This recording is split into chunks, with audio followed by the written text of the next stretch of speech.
Hello there, and welcome to our online class.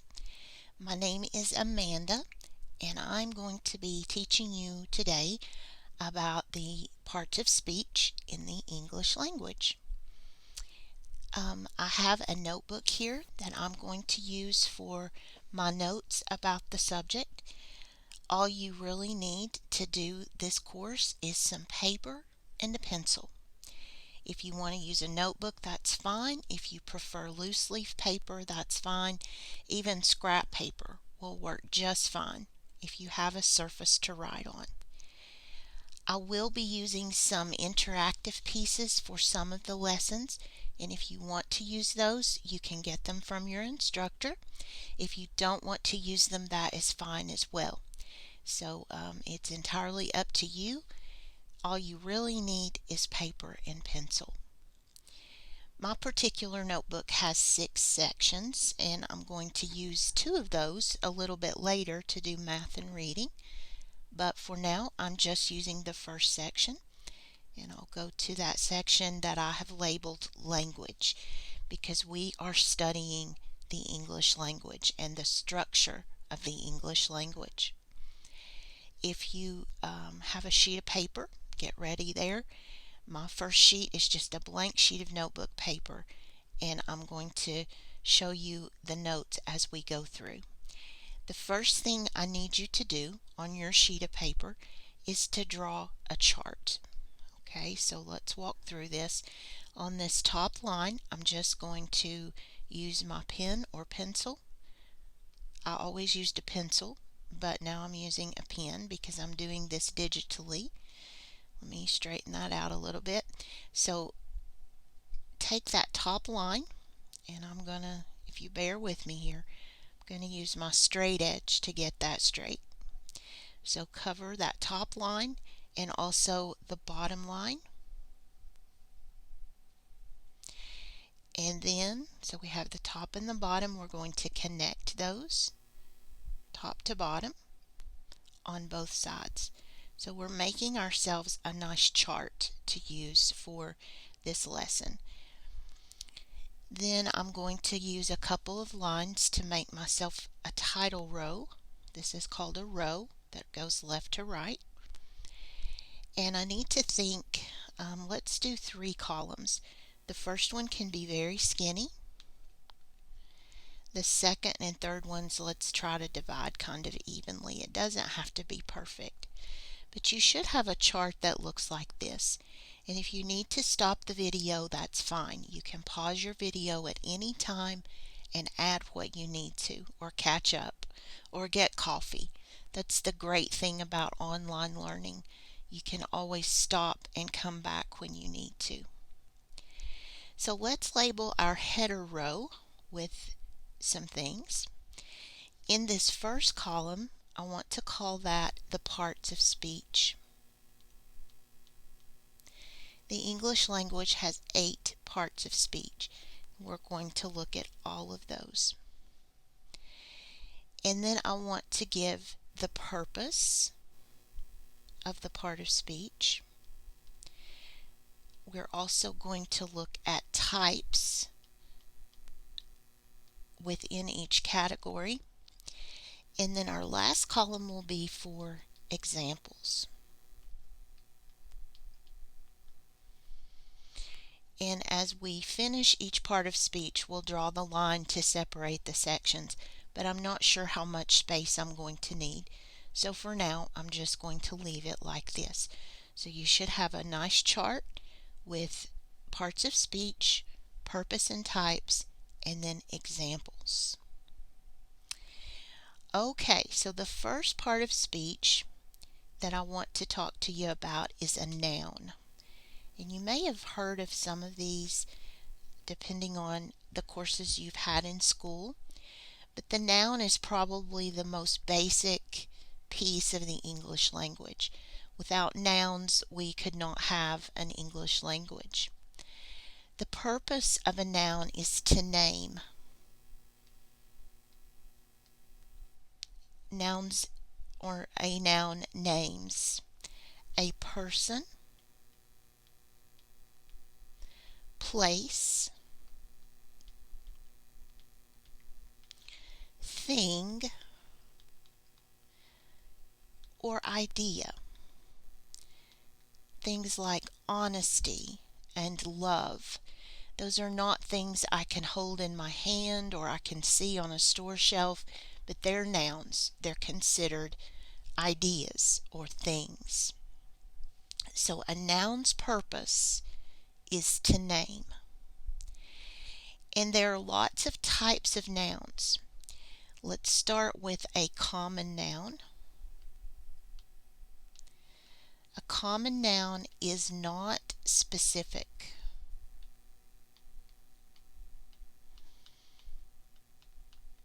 It names, but it's not specific. For example, man, child, car. That could refer to any adult male, any child, male or female, any car that's ever been made or ever will be made. It is not specific, but they name. Those words are naming words. The opposite of a common noun is a proper noun.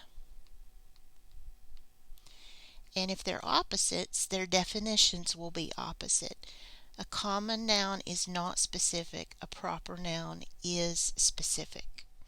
For example, a man, Abe Lincoln.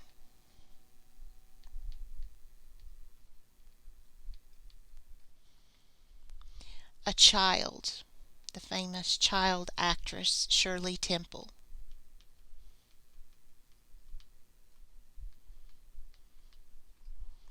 A car, Honda.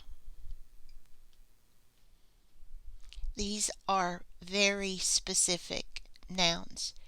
And if you notice, the proper nouns always begin with capital letters. So there's a punctuation rule for you. The proper nouns are capitalized because they name specific things. So there are common and proper. The next set I want to talk to you about are singular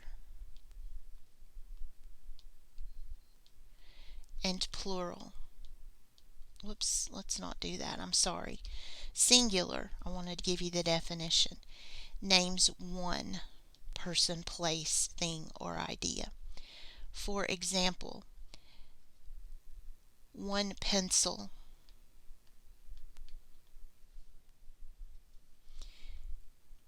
one woman,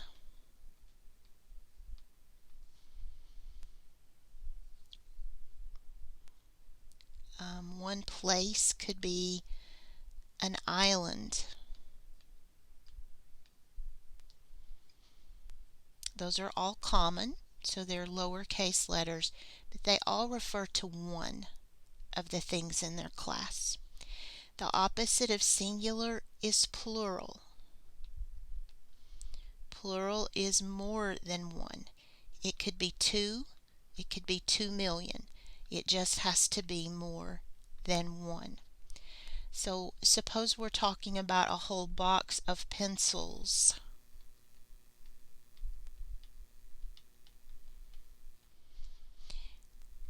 Three women in the class. 5 islands in a chain. So if you notice, to make the plural of these two, I've just added an S.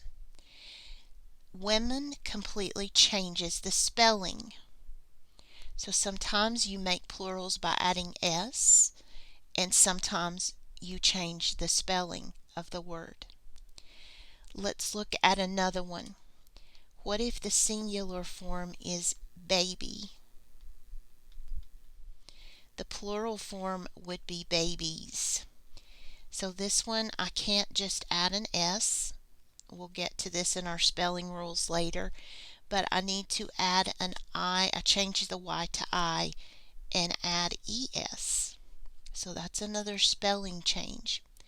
So sometimes with plural nouns you have spelling issues to worry about. With proper nouns, it's the capital letters that you have to be careful of. So practice with these will help you. The more you read, the more you write, the better you will be at these skills.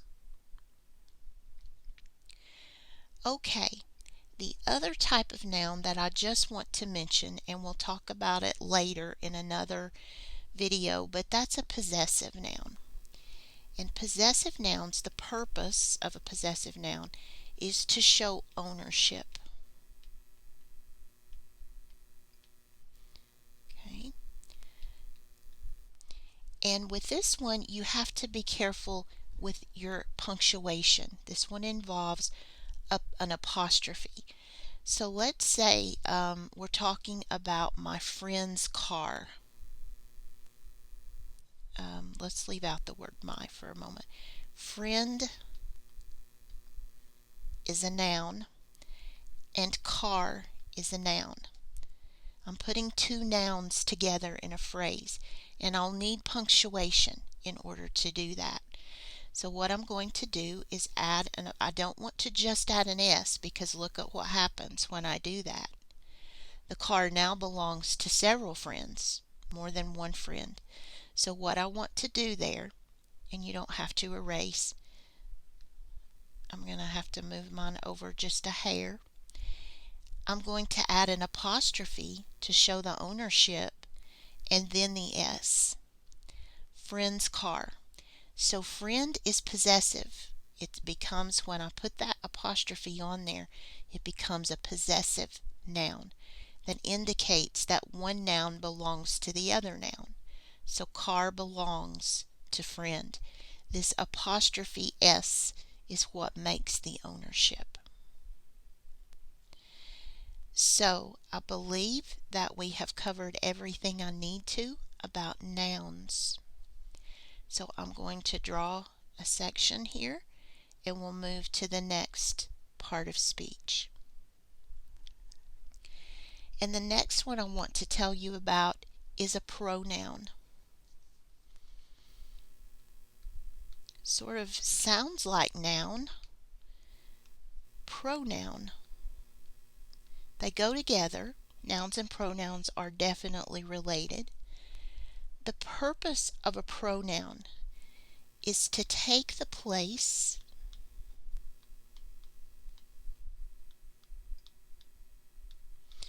of a noun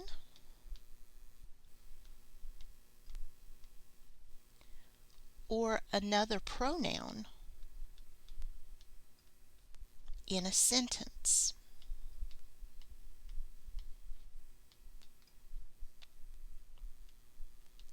Pronouns take the place of nouns. For example, man can be replaced with he. Girl, that's the noun, can be replaced with she. Dog could be a he or a she. It could also be an it. Car would be an it. Group, maybe you have 20 people in a group, could be an it. It could also be a they if you're talking about a group of people. So pronouns are used to replace nouns. They are not specific. Let's say they're not as specific as nouns.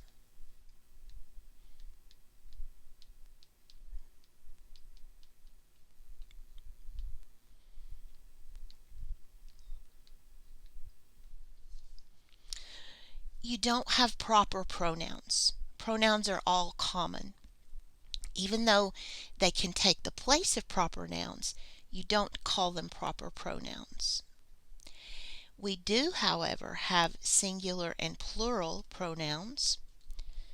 The singular ones Remember, singular means that they name one person, place, thing, or idea. So we have he, she, it. It can go either way.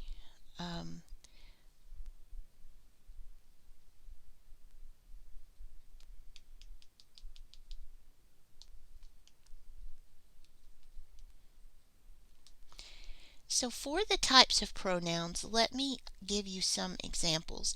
The first one I want to tell you about are the personal pronouns.